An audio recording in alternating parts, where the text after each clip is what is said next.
koo ci waxal mu ne la man wóor na ma ni corona bi dal na ma parce que lii daloon na ma mais affaire bi dem xam nga loolu bu la xasee bu fekkee ni du woon feebar bi à la limite pour da ngay banaliser pour yow feebar bi existé tout et pour man yooyu yëpp dafa nekk ay angle de communication yoo xam ne nit ñi dañ ci war a insister parce que bëri na ñoo xam ne koo waxal mu ne la lii daloon na ma il y a 2 semaines lii daloon na ma il y a 3 semaines mais demuma testé ji affaire bi dem na il y a des séquelles il y a des séquelles quoi ce qui est dangereux quoi donc je pense que fu mu nekk nii am na dara loo xam ne ci wàllu waa kër docteur war nañ ci wax nit ñi parce que dañu nekk ci benn hivernage la ñu nekk ci benn période boo xam ne grippe yi dafay bëri sibiru bi dafa bëri et pour ñu dimbali nit yi pour quand même nit ñi def la différence entre feebar yi mais boo bàyyee nit yi ak seen bopp ñoom interprétation bi ñu ciy def mën na nekk boo xam ne kër docteur pour te dire que communication dafa am solo parce que période bi ñu toll ni ñun ñii ñëpp ku nekk da ngay grippé de temps en temps wala dara te des fois symptômes yi dañuy xaw a identique te doo xam exactement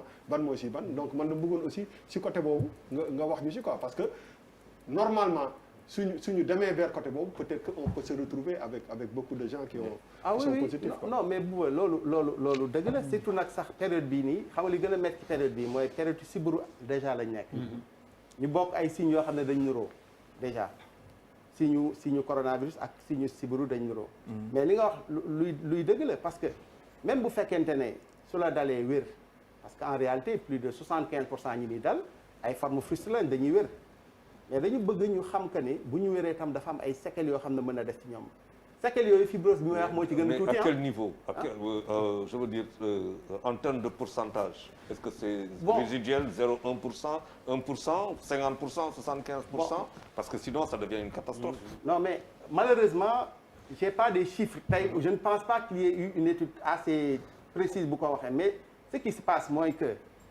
depuis pratiquement 2 mois ou 3 je discute avec des pneumologues yoo xamante ne dañ may ne non mais ñun on a de sérieux problèmes parce que les malades du Covid yi wéroon ba génn ñoom ñëpp ñu ngi ñëwaat.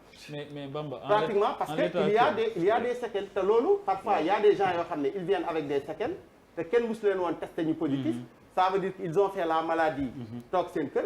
charge virale bi jàll mais oui bien sûr nga xam ne même au test tu deviens négatif. mais c'est négatif tout à fait. Attention mais attention il y a d'autres insuffisances médicales par ailleurs qui peuvent l'expliquer. mais bien sûr parce que nit ki mun na ñëw mais mu am loo xamante ne yor na ko fajuñu ko nit ki mu gën a négatif mais am na lu mu yor. Déjà Charles ce qu'il faut préciser que le test est fiable à 80%. non qu'il soit fiable à 80% mais quand même wax la. c'est pas 100%. waaw même s'il n'est pas fiable même si à 20% moi je prendrais. parce que il faut que loolu laa wax c'est-à-dire faire il y a des attitudes il y a des que lu mu tudd loo koy appréhender dama ne sànq il faut modéliser la progression. defuñu ko. mais Charles est-ce que la recherche a eu une place dans la. mais ça fait non mais ça fait combien retour sur expérience professeur ñëw na fii c'est la 3e fois. oui ça fait 3 fois qu'on se pose les mêmes questions. amuñu réponse. quand on dispense mais attends lu gën mais il y a quand même un impact ba nga xam un suivi il y a quand même une approche. Charles baal ma professeur est-ce que tu fais partie du comité scientifique. bu ministère de la santé non. Est-ce qu'il existe un comité scientifique? Si, il existe. Bon, écoutez, ça c'est une question.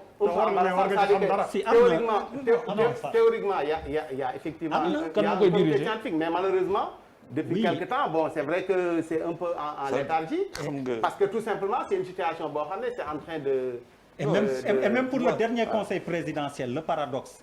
Professeur Mboup nga xam ni la plupart de yéen ñii en virologie ak ñeneen moo leen jàngal mais on ne l'a pas retrouvé dedans aussi on ne comprend pas on ne l'entend pas c'est-à-dire alors que moo jàngal ñu bëri ci ñooñu dégguñu ko ci gisuñu ko si on se pose des questions l'erreur serait tout à l'heure alors que Charles dit qu'on a réuni toutes les compétences je parle d'intelligence collective parce que tout simplement il y a des moments yoo xamante ne da ngay changer totalement de paradigme le Covid c'est une grippe on est d'accord c'est une grippe bu ngay judd Pape Djibril Fall fi nga fekk yàlla nga dund yàgg ba ngay fi nga ko fay baax ñun ñëpp dañ ko fay c'est une grippe maintenant comment on a fait par rapport à la première grippe et à aujourd'hui il y a des évolutions médicales il y a des évolutions scientifiques yooyu yëpp a ngi il y a une guerre boo xamante ne mënul ñàkk moo fi am loolu ñun ñëpp xam nañ ko donc tey les médecins am na ay médecins yoo xamante ne mais dañuy jël yenn garab yi dañuy jël zinc parce que on sait que le zinc par exemple a une capacité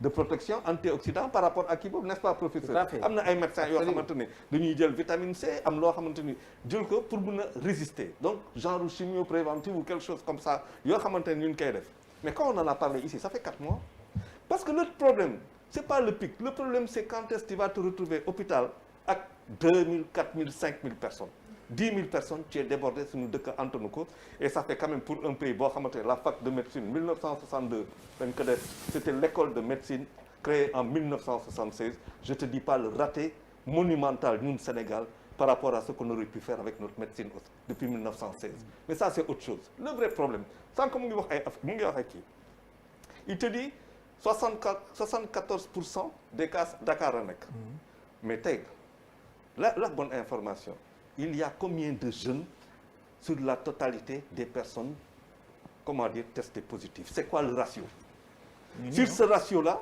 ñu ne la par exemple 80% sont des jeunes sur les 80% qui sont des jeunes 0,0 meurent des suites d'une maladie c'est vrai liée au Covid mais présence de comorbidité ça veut dire il faut que nous pousser suñu analyse pour que ñu mun a am ay indi ay réponses yu gën a kii c'est-à-dire on est obligé d'être là parce que s'il y a quelqu'un qui sait mais le président de la République xam na kan moo nekk kii en réanimation hein? Le président de la République il sait hein?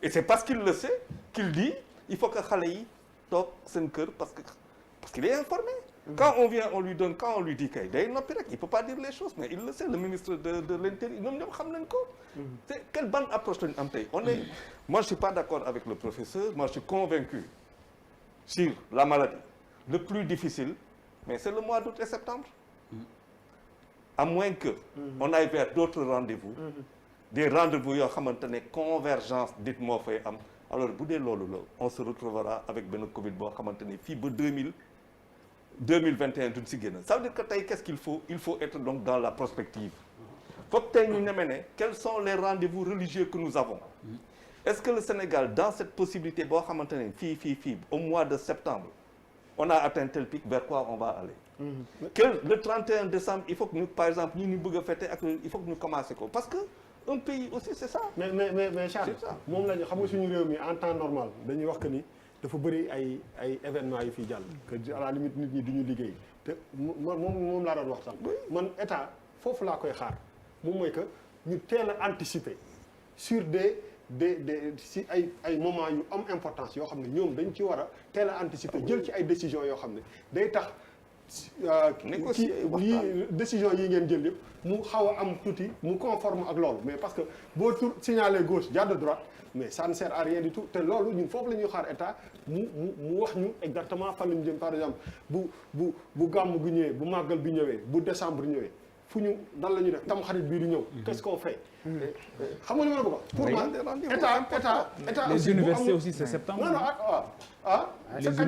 les universités waaw léegi état bu mënul toog ak population wax leen que ni événement yi di ñëw lii lañ ci war a jóg lii lañ ci war a taxaw nii lañ ci war a taxawee mais mu jël ko denc ko fële romb benn booy boo xam ne yorul 100 francs ci poosam nga ñëw ne ko dama lay bindal contravention parce que boo léegi nit ki su fekkee ni da nga ko wax dama lay bindal contravention bu mu yorul xaalis bi noo koy def da nga koy dugal ci kii bi mais bu dee loolu ngeen di def kon poste de police day fees dell ak gendarmerie parce que ñaata nit ñoo dox fi te yoruñu 500 ak 2000 francs seen biir poche.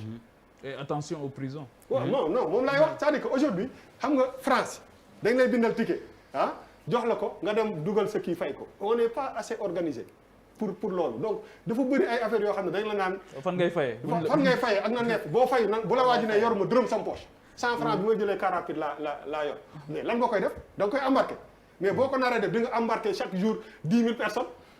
parce que nit ñi dañoo sonn surtout actuellement. wala nga yokk niveau de corruption. attends parce que xam nga aussi. booba pour le bémol gars yaa ngi arrangé wu di jënd ay cheveux naturels. pour non waxuñu pour xale yu jigéen ñeek yóbbu ma ko foofu dama ne peut-être du ñëpp. mais ça c'est 5% de la population. non on achète les Getzner on achète des. yóbbu ma foofu affaire bi am na ñoo xam ne. Malal yaa ngi nii yow yaa ngi koy wax ne ñetti yére xaw ma lan nga. je ne parle pas de ça. jëndal ay masque nga séddale. dama ne booy mécanicien état yéen tamit mettez ça à booy tôlier bi wala mécanicien bi wala kenn ku wàcc wala coxeur bi wala dara wàcc yorul dara ci poosam yor benn 200 francs nga jàpp ko ne ko dama lay bindal contravention il faut mu nekk ci ay base yu leer waa ji yoru dara ci poche bi qu'est-ce que tu en fais. oui question. c'est des questions par exemple mënoo leen génn arrêté nii comme ça moo tax li Pape Djibril doon wax genre mbir yu mel ni bu amee il faut en détail nit ñi comprendre que ni lii boo ko defee lii mais def benn affaire rek sànni xam nga ne nit ki bon boo kiiwee dama lay bindal xamuñu ça peut aller de truc à 20 000 francs. booy bi yorul dara ci poche am mais il faut nga wax ko yow boo amul xaalis lan laay def parce que nit ki su amul xaalis c'est pas de sa faute. si ponctuellement moment boobu. te joxoo ko masque. ah te joxoo ko masque. léegi mën nga ko bindal contravention oui mais est-ce que tu vas l'embarquer et l'amener en prison. mais Der. la question Der s'il te plaît. la question benn temps mais question bi foofu je pense que li Bouba wax. waaye ak puis benn temps je pense que li Bouba wax. ci question boobu. aujourd'hui bi nga xamee ni bi mesures yi jël nañ ko. ñi ngi koy appliquer sur le terrain. gis nga gars yi tontu question dafa nang gars yi ñu ngi fay de. question bi dafa sew. ki ñu jàpp boo mënul fay. waaw. yaa ngi woo sa mbokk ñu ñëw fayal la nga dem. ouais grand question. parce que loolu dafa nang. non dafa nang. dafa nang c'est léegi boo amul c'est laborieux. ma ne. boo amul mbokk loolu yëpp xam nga loolu yëpp. non parce que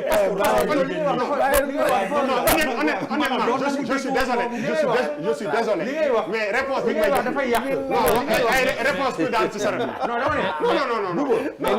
non je suis désolé réponse kuy daanu ci sara li dangereux mooy réponse bi xalaatam la nga benn mbokk ay non xalaatam la. Bouba nekkul fi pour loolu xam nga. manal daal bu bañ a xel mbokkam manal mii xool leen ko bu baax li ma leen di wax. Bouba nag manal nit ñi manal mi jëm cheveux naturel. Bouba non Yara. Der pardon c'est sérieux Bouba li ñu wax nekkuñ fi pour loolu. ah non non dañu ne la on a pris ma ne état mooy jël ay mesures. mettre en place un dispositif légal réglementaire. mais c'est pas légal ba pare. mais c'est pas légal mais je jël suis ay désolé forces de défense et de sécurité ñu nekk ci terrain bi di ko liggéey. mais kilifa gi. mais non dama la bëgg a waxal ne non dama la bëgg a wax ne même li fi ñu ñun jëm. nit ñi boo leen ñu jëlal ay mesures il faut mais ngeen wax ñu mesures yi fii lay commencer fii lay jeexee nii la kii da ngay déglu parce que yaa ngi wax visibilité bi fan lañ jëm. est-ce que yaa travail ngi wax affaire màggal yi ñëw yaa ngi wax gàmmu yi ñëw mais dama la bëgg a wax ne ministre de l'intérieur tey li ñu wax ak statistiques yi ñuy joxe mon professeur docteur non bi loolu c'est koy le wax travail du ministère de je pense que aujourd'hui li ñu wax li nga xam ne moo ci gën a ëpp importance tey sur à la date du 5 août sur les 213 décès 203 ils ont plus de 40 à 60 ans 40 à 60 ans ça représente plus de 74% ci situation bi nii donc fi ñu jëm ci événement yooyu moo tax ministre de l'intérieur et tous les services de l'État parce que ci mesures yi jël ministre de l'intérieur sax boole na ci l'arrêté bi nga xam ne ministère des transports parce que kii mi ngi wax tàngal ceeb mais le port de masque obligatoire du tey la ko jël c'est le 10 juillet.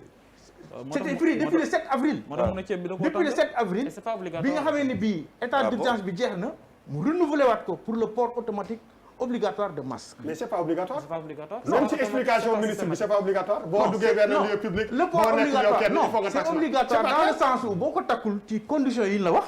tu t'exposes à des sanctions mais pénales. est-ce que vous avez compris? C'est ça ce qu'on appelle obligatoire. Mais Boris, est-ce que C'est vous ça, avez compris? il faut comprendre le caractère contraignant non de cette mesure. non il faut non parce que bu ñu ko jëlul. non bu ñu ko jëlul mais mooy bàyyi nit ñi. non Boris ñu def lu leen est-ce neex. que vous avez compris? Charles. Parce que ku